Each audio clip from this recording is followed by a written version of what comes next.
This is Launching Your Daughter podcast, and I'm your host, Nicole Burgess, licensed marriage and family therapist. The information shared in this podcast is not a substitute for seeking help from a licensed mental health professional. Now, here is today's episode.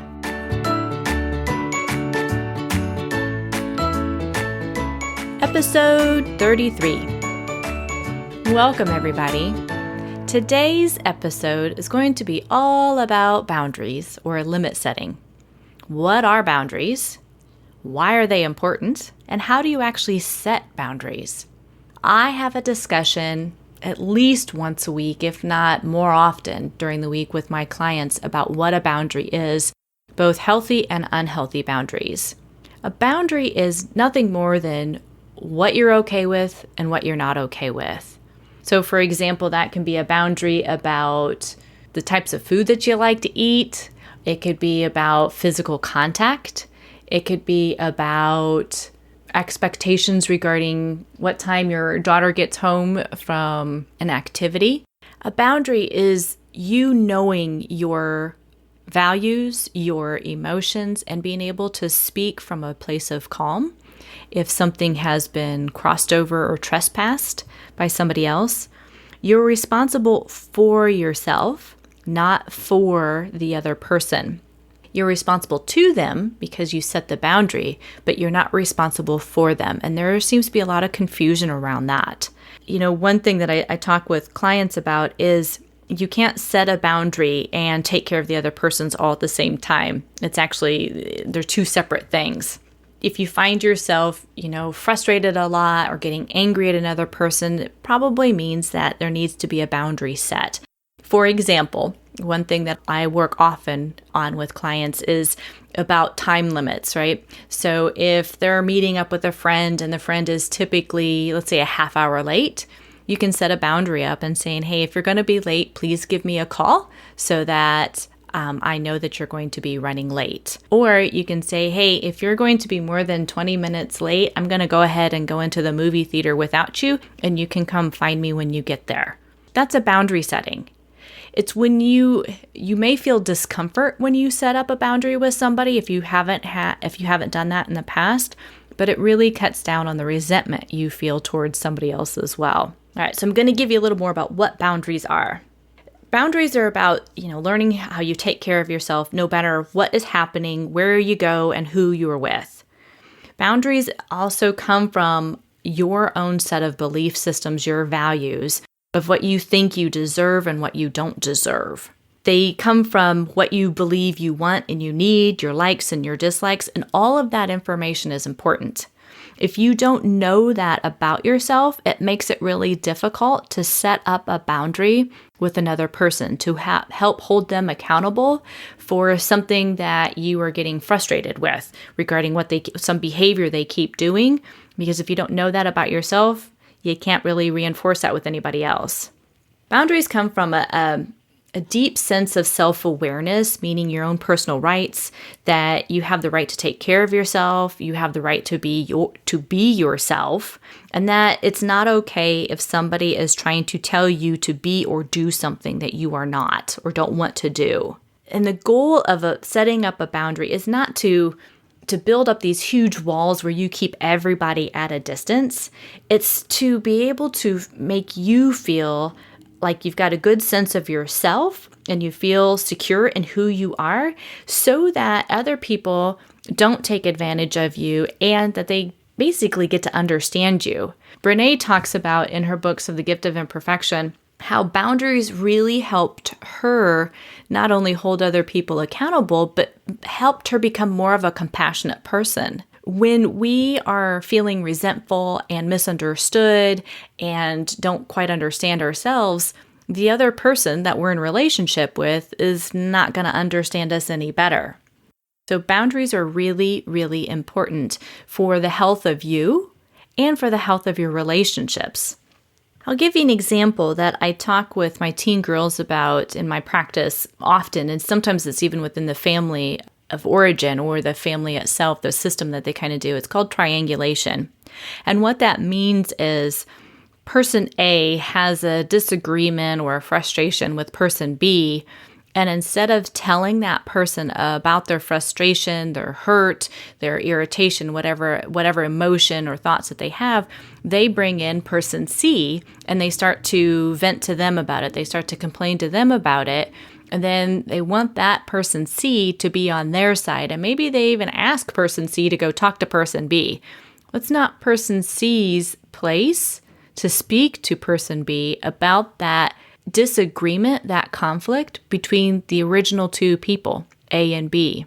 So if your daughter has had a conflict with, let's say, her best friend, and then comes in and says, oh, she doesn't understand me, she doesn't get it, and she wants to bring in another person into that, and then wants the other person to collude with her, be on her side, there's an opportunity or teaching opportunity to help her understand. It's like, hey, take a moment just to kind of explore what it is you're really wanting from your best friend, and encourage her to actually have some dialogue with her best friend about how she feels about that event. It's the same thing within families, right? If mom or dad, you're mad at one another, don't bring in your daughter and tell them that you're really frustrated with them. Take a moment and pause. Sometimes we just need to go cool off and get a kind of zoom out a little bit to get a different perspective of things, and then go back and speak with your spouse about what the conflict was versus getting anybody else, whether it's your daughter or another family member, involved so that you two can resolve that. So here's some tips for setting a boundary. 1, when you go to set a boundary, you first want to start with somebody that you feel safe with. If you've never done true boundary setting in the past, you want to do that with somebody, you want to practice with somebody that you feel safe and secure with. So you want to set a boundary very clearly using assertive communication, which is the I feel statements, and do so when you're not in the emotion of anger or coming from a place of resentment. And remember, you're not going to set a boundary until you're actually ready to set the boundary. I know sometimes people will think about it, but then they don't act on it. It's like, well, if you're ready to set it, you will. If you're not, you won't.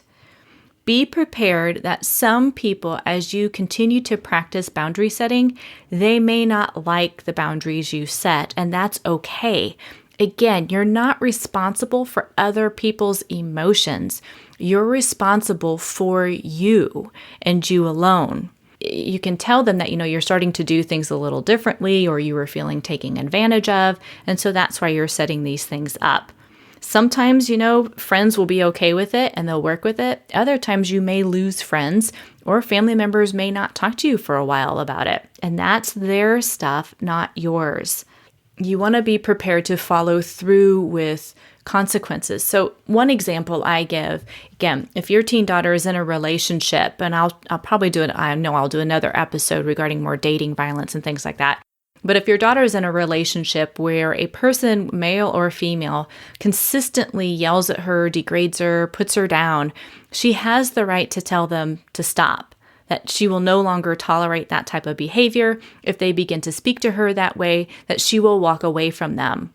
Very similar if you and your partner get into an argument, it's okay to both of you say, hey, I need to go take a time out to go calm myself down, and that I don't deserve to be yelled at. And so when we're able to talk to one another calmly, then we can continue this conversation. All of that is boundary setting, but it's also, you're setting up a consequence for the behavior that the person is doing that you're not okay with. And that's okay to do that. You also want to make sure you're following through with that as well.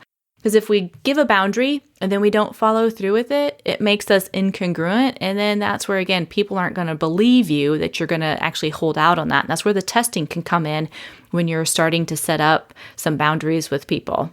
One of the books I often recommend to the adult women that I work with, and sometimes to the teenagers, is the book called Boundaries. It's When to Say Yes, When to Say No, to Take Control of Your Life. It's by Dr. Henry Cloud and Dr. John Townsend. A book specifically for teenagers is actually called Teen Boundaries. There's great information in here, giving examples of what's healthy, what is not, breaking some of the myths down, things like that. And one of the things that they talk about in here, again, something that I had spoke about earlier in this podcast, is about, instead of taking responsibility for the other people we love and we care about, or trying to rescue them. And parents, I know sometimes you try and do that for your teen girl. I'm saying don't try and rescue them. Is we need to show them responsibility by confronting them on their behaviors that they do. Again, it goes back to holding them accountable for the behaviors that they are showing us or within that relationship, and being able to talk to them about that. You can't make anybody else change. Again, you're responsible for yourself, and you can't control anybody else's behaviors. The only person you can control is you. So your boundaries are healthy when you have, clear preferences and you act on them. You can recognize your own emotions, whether you're happy or you're unhappy, and share that with somebody. You do more of it when you're actually getting results. You trust your intuition while being open to other people's opinions.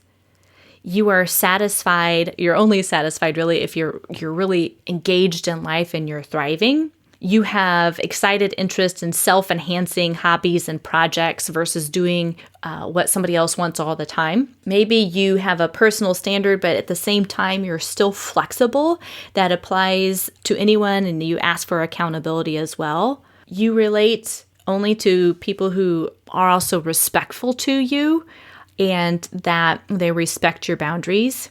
As I said earlier, you let yourself feel your emotions. So for example, if you felt angry or somebody is hurting you, you say, ouch, you say, stop. And then you talk about, here's what I'm going to do to change that. Again, being responsible for yourself. You act out of agreement and negotiation, and that's done so in a calmer manner. It's not done out of anger or anything. You're aware that you have choices. You also have the right to have some secrets. So does your teen daughter. And I don't mean the kind of secrets where you are putting yourself or others in harm's way, but everyone has the right to have secrets. So on the flip side of that, you're in a relationship when there are no boundaries, when you think you have no rights to secrets, when you keep committing yourself to other people's needs when you're feeling overwhelmed or you've got nothing else to give or it truly just doesn't work for you. You act out of compliance and compromise. You feel hurt and maybe more feel like a victim, meaning it's like, oh, this always happens to me. And yet you don't allow yourself to feel the anger as well when those boundaries are crossed. You live hopefully, but it's more about wishing and waiting, like someday that will happen to me, but you're not taking action to make those things happen. You do more and more for less and less. You actually alter your behavior, your plans, your opinions to fit either your current mood or the circumstances that you're in or with the person that you're relating to. One of the big things too is you're just unclear about what your preferences are. All of those things will not get you closer to what you are wanting in your life, to feel like you're thriving and that you are the one in control of you. So I hope this has been helpful today regarding what a boundary is, why they are so important, and how you can begin to practice that today, whether it's within your family or you can help role model that to your daughter, that she can do this with the relationships that she's in. I know this was a lot of information today, and I know it also doesn't replace therapy, but I hope it at least gives you a starting point to really look at where you and your family are at, how you're working with your role modeling to your teen daughter about what healthy and unhealthy boundaries are, and continue to make those changes for a healthier relationship with yourself and with her. I also want to remind you to please go out to launchingyourdaughter.com. I've got some upcoming announcements for both teen girls and I think for some moms out there. And I would love to be able to put you on my newsletter so that I can send you out the notifications for that. Thank you and have a great day. Thank you for listening to Launching Your Daughter with Nicole Burgess, licensed marriage and family therapist.